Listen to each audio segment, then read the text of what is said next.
तर मुंबईच्या महापौरपदासाठी शिंदेंना दिल्लीमधून चावी दिली जाते आणि दिल्लीमधून शिंदेंना चावी देणारी ही व्यक्ती नेमकी कोण आहे? महापौर पद संघर्षावरून संजय राऊतांनी हा टोला हाणलाय।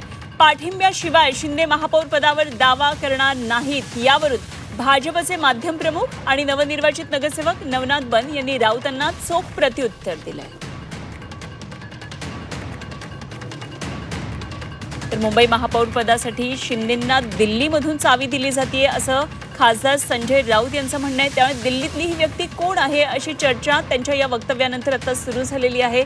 तर महापौर पद संघर्षावरून संजय राऊतांनी मोठी टोलेबाजी केली आहे। पाठिंब्याशिवाय शिंदे महापौर पदावर दावा करणार नाहीत असं संजय राऊत यांचं म्हणणं आहे आणि यावरून आता भाजपचे माध्यम प्रमुख आणि नवनिर्वाचित नगरसेवक नवनाथ बन यांनी राऊतांना चोख प्रत्युत्तर दिलंय। हे असं आहे की मिस्टर एकनाथ शिंदे हे भारतीय जनता पक्षाचे लोहपुरुष आहेत ना। त्यांनी शिवसेना फोडली, त्याच्यामुळे त्यांना जे अमित शहा आहेत ते खांद्यावर घेऊन फिरतात दिल्लीत ब्लू आईड बॉय म्हणून। आता ते काही करू शकतात।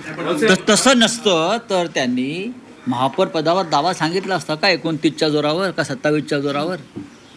कोणीतरी त्यांना चावी देत आहे ना दिल्लीतून, ते कोण? दिल्लीतून एकनाथ शिंदे यांना चावी देणारे कोण की महापौर पदावर दावा सांगा म्हणून, जेणेकरून भारतीय जनता पक्षाचा म्हणजे देवेंद्र फडणवीस यांचा महापौर होऊ नये। शिंदे हे लोहपुरुष आहेत, त्यात गैर काय? संजय राऊत कोळसा पुरुष आहेत। संजय राऊतांना किती उगाळलं तर काळच निघतं। सकाळी उठले की जे काळं पसरवायला सुरू करतात, त्यामुळं एकनाथजी शिंदे लोहपुरुष असतील तर ते चांगली गोष्ट आहे। आपण स्वतः कशा पद्धतीनं काळवंडलेली कारकीर्द पुढे घेऊन आलात याचा विचार स्वतः संजय राऊत यांनी केला पाहिजे।